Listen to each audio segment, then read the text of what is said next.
Isa talaga sa mga tunay na kasabihan yung pag nagtanim ka, meron kang aanihin. Bibisita pala ako sa dating bahay namin ngayong araw dahil namimiss ko na nga din yung mga pamangkin ko. Pero bago yun, magpupunla muna ako nitong mga bagong binhi na nabili ko. Para paglipas ng ilang araw, meron na naman akong bagong pananim at meron na naman akong aanihin. Bumili nga lang pala ako ng bell pepper, okra at etong pechay. Uunahin ko na nga itong bell pepper na nabili ko. Susubukan ko nga lang ito kung tutubo nga o mabubuhay nga dito sa lupang binabantayan namin. May nagbigay nga pala sa akin ng tray ng itlog. Shoutout nga kay Kuya Mike. Maraming salamat po. Bali dito ko na nga lang din ipupunla yung mga binhi na nabili ko dahil maganda nga magpunla dito. Subok ko na nga nung unang nagpunla ako. Napakaganda nga ng seedling. Masasabi ko nga na magandang magpunla dito sa tray ng itlog dahil pag nilipat nga natin yung seedling natin sa lupa, yan na nga yung magsisilbing pataba niya. Bago din ako umalis, pinroning ko na nga din itong mga tanim kong talong, binawasan ko ng dahon at pinagtatanggal ko na nga din yung mga bago niyang sanga para yung susunod niyang sanga ay mas maging malago at mas marami. At ganon din sa magiging bunga niya. Ang bilis ng araw, parang kailan lang inamumunga na pala itong talong, sili, ampalaya at kamatis na tanim ko. Pagkatapos ko nga mag-proning ng mga tanim kong talong, inilaro ko nga muna itong simon dahil aalis nga ako at maiiwan ko na naman siya ng isang araw. Ang bilis lang din, parang kailan lang napakalaki na nga din ni Mon ngayon tapos napakabigat na nga din niya. Paano ba naman walang ibang ginawa kundi kumain, matulog. Nung mga oras nga na ito ay papunta na nga ako sa dating bahay namin at tignan nyo naman yung dadaanan ko. Napakaganda nga ng lugar na to. Nagdala na nga din ako ng patola dahil medyo matatagalan nga ako doon. Ito na nga yung magsisilbing ulam namin sa pananghalian. Minto nga ako dito dahil naplat nga yung sa harapang gulong ni Mat. Mabuti na lang may baon nga ako dito na panghangin kahit papano. Mabuti na lang din talaga yung ganitong gulong kahit maplatan nga basta bombahan lang natin makakarating pa nga tayo sa paroroonan natin dahil tubeless nga yung ganitong gulong. Meron pa pala akong 200 pesos nung araw na yan kaya maipapasilan ko pa nga siya pag uwi ko. Idadaan ko na nga lang din sa pagawaan. Pero sa ngayon, bobombahan ko muna si Mat ng hangin dahil malayo-layo pa nga yung pupuntahan ko. Nasa kalahatian na nga ako. Wala ngang bahayan dito. Paglipas ng ilang minuto, nakapag-drive na nga din ulit ako at tignan nyo naman yung dadaanan ko. Napakaganda nga ng view. Alam nyo, araw-araw ko nga itong nilalakbay nung nagtatrabaho pa nga ako sa Jollibee dahil dito nga ako na-uwi. Napakalayo nga nito. Pero hindi ko nga ramdam yung pagkainip sa pagdadrive dahil napakaganda nga naman ng tanawin kapag dito ka nga dadaan. Kaya ako nga nasabi na napakaganda nga ng tanawin dito kasi tignan nyo naman yung bundok dito. Habang papunta ka nga dun sa paroroonan mo parang nilalakbay mo na rin yung mga bundok na yan. At isa pa, may parte kasi sa mataas na bundok na yan kung saan nga kami tumira o lumaki nung mga bata pa kami ng mga kapatid ko. O diba, maaalala ko nga yung mga dating karanasan namin doon. Kaya siguradong hindi nga ako maiinip sa pagdadrive. Sa wakas at nakarating na nga din ako dito kung saan nga kami nakatira dati. O diba, nasa paanan nga lang kami ng bundok kaya sinasabi nga taga-bundok kami. Pero totoo naman yun guys, aminado naman kami na taga-bundok nga kami dahil laking bundok nga kami. Hindi naman mahalaga yun. Ang importante, marunong nga kaming gumalang sa kapwa namin. Sabi ko nga, hindi mahalaga kung anong estado mo sa buhay o kung saan ka nagmula. Ang pinakamahalaga kasi meron kang respeto at meron kang disiplina. Sa wakas at nakarating na nga din ako dito sa dating bahay namin. O makikita nyo na nga yung dating bahay namin na kinalakihan ko nga. Ito nga yun. Aba, at nakakatuwa nga yung pamangkin ko dito. Hindi pa nga lang ako nakakahinto. Titaan na nga ng titaan. Ito nga yung dala kong patola at meron nga din akong binili na tinapay at kape dahil dito nga ako magkakape. Ito nga pamangkin ko, pinagkakalkal na nga din yung dala ko dito. Kala niya naman talaga may pasalubong ako. Sa bukid nga ako galing. Ito nga ang nakita niya sa dala ko. Ito ang dala kong patola. Tignan nyo, tuwang-tuwa nga siya sa patolang dala ko. Naku, ito na nga yung sinasabi ko. May baby nga din sila dito. O tignan nyo. Siguradong mapanggigigilan ko na naman to dahil mahilig nga ako sa baby. Bago ang lahat, nagugutom na nga ako nung oras na yan. Kaya magkakape na nga din ako at nakita ko nga may lulutuin silang sopas dito. Napakasarap naman. Saktong-sakto nga. Dito nga pala guys, sa likod ng dating bahay namin, meron niyang space na maliit dito kung saan nagpagawa nga ako ng bahay na matitirahan ko kung nung dito pa nga ako naglalagay. Bali, bibisitahin ko nga din ngayon at tignan nyo, may nakatira nga dito yung ate ko nga at yung anak niya. Tignan nyo naman, saktong kumakain nga. Ang ulam niya nga ay talbos ng kamote.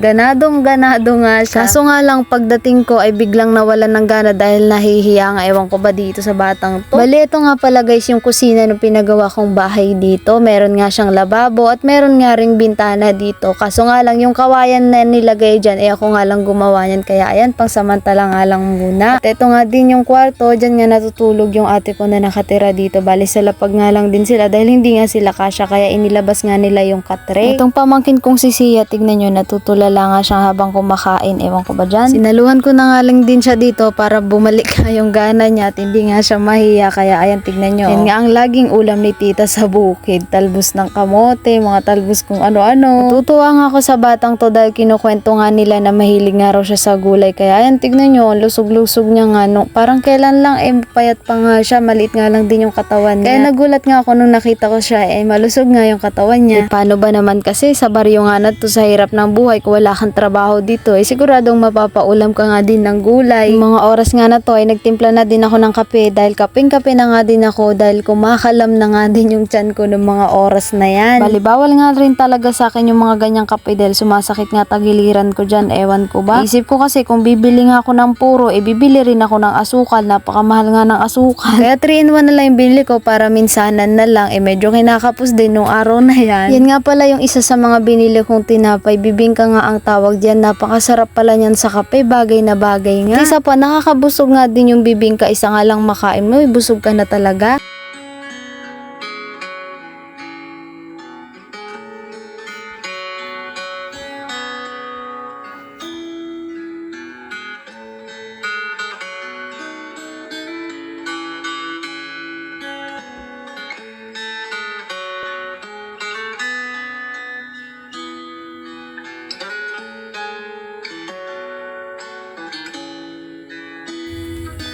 Napakatagal ng gumising ng baby na to kaya hindi ko nga natiis. Ginising ko na nga rin siya kaya ayan, ganyan nga ay nangyari. Naghele-hele nga si titaan. Kahit anong hele ko dyan, hindi nga siya nagtigil sa kakaiyak niya. Ngayon niya sabihin sa akin na dapat na akong mag-asawa at pwede na ako magka-baby. Wala pa yun sa plano. Ito nga si Gia, naglambing nga dito. Sabi niya nga sa akin, i-drawing ko nga daw yung kubo ko dahil gusto niya nga daw makita. Kaya ayan, napadrawing ang hindi marunong mag-drawing. Pinagbigyan ko na nga dahil sabi niya nga turuan ko raw siyang magsulat kung paano gumuhit ng bahay. Kaya sabi ko nga sige, i-drawing natin yung kubo ko sa bukid, tuturuan kita. Kaya ayan, tignan nyo yung na-drawing namin, kayo na nga humusga. Sabi niya kasi i-drawing ko din yung garden ko sa bukid, kaya ayan, may mga box-box nga dyan sa harap ng kubo. At habang nagda-drawing nga kami, naku, may dumating na naman na napak-cute na baby, pang 47 na yata ito sa mga pamangkin at apo ko. Naku, baka umabot pa sila ng 100, wala pa ring baby ang titaan nila. Tignan nyo tong hawak kong baby guys, napaka-cute nga niya. Kyle nga ang pangalan niya, bali apo ko na nga ito. O diba, pagkakatanda ko nga, pang 7 na nga yata ito sa mga apo ko. Alam nyo, sa napakarami naming magkakapatid, kaya napakarami ko na ring pamangkin. Umabot na nga sila ng 47. Kasama na nga dun yung mga apo, sa kapatid ko lang yun ha. Okay lang yun, ang importante, masaya naman. Kapag nangailangan, maraming magtutulungan. Bali, ito, inihahanda na nga din yung patolang dala ko dahil ito nga yung magiging ulam namin sa pananghalian. O diba, napakasarap nga yan. Hahaluan nga namin ng sardinas at miswa. At eto nga yun, no, tignan nyo, napakasarap. O diba, magugutom na naman kayo. Sobrang sarap talaga nitong patola, lalo na kung igigisa mo at lalagyan mo nga ng ganito, sardinas at miswa. Napakasarap nga yan. Manamis-namis pa nga lalo at bagong pitas. Yung mga pananghali na nga ako na nga din ang naghatid dito sa pamangkin ko dahil may kalayuan nga yung school nila. Namiss ko nga rin kasi maghatid ng mga ganitong estudyante. At tapos nga ng mga kaganapan na yun, ng mga oras nga na ito ay pauwi na nga ako. Kaya itong si Matt, pinasilan ko na nga din para hindi na nga rin mawalan ng hangin yung kanyang gulong. Pag uwi ko naman, agad-agad ko ring inasikaso yung mga tanim kong talong dito sa garden. Pinagpipitas ko nga yung mga unang bunga niya dahil ito nga yung magiging dahilan para mas kumapal nga yung susunod na bunga niya. Dapat nga guys, pagpatubo pa lang yung unang bunga niya o bulaklak o kaya yung mga unang sanga niya ay aalisin na natin para yung susunod mas maging malago. So nga lang, sobrang nanghihinayang ako kaya hinintay ko muna na lumaki sila ng ganyan. Yung pwede na nga silang ulamin kahit maliliit pa lang. O diba, kahit papano hindi na tayo bibili, lalo na pag nakakaulam nga tayo ng pakbet. Alam nyo, mahal-mahal ang mga gulay ngayon sa palengke. Kaya the best na paraan na gagawin natin ay magtatanim tayo, lalo na kung may space nga na lupa o kaya sa mga paso pwede naman din tayo magtanim. Bago pala magdilim ay nagtanim din ako ng okra. Ito nga yung okra na kulay pula nga ang kulay tapos may halong green nga yata. Ilang araw lang din ito nalilipas, hindi natin namamalayan ay pwede na nga din ako mamitas ng kulay pulang okra. O diba, ang sarap-sarap nga nun. First time ko nga yun makakatikim ng ganong okra. Nagtanim na nga din ako ng oregano dito sa kalagitnaan ng garden ko dahil kontra nga ito sa insekto, magiging maganda nga ito sa mga pananim natin. Gabi na naman kaya maghahanda na nga din ako ng hapunan ko. Bali ang magiging ulam ko nga ngayon yung pinitas ko na talong kanina. Gagawin ko nga lang itong torta, tapos magpiprito nga din ako ng okra, talong. Tapos mabubuo na yung gabi ko ngayon dahil mapaparami nga ako ng kanin, mabubusog nga ako dahil sa napakasarap kong ulam ngayon at napakasustansya.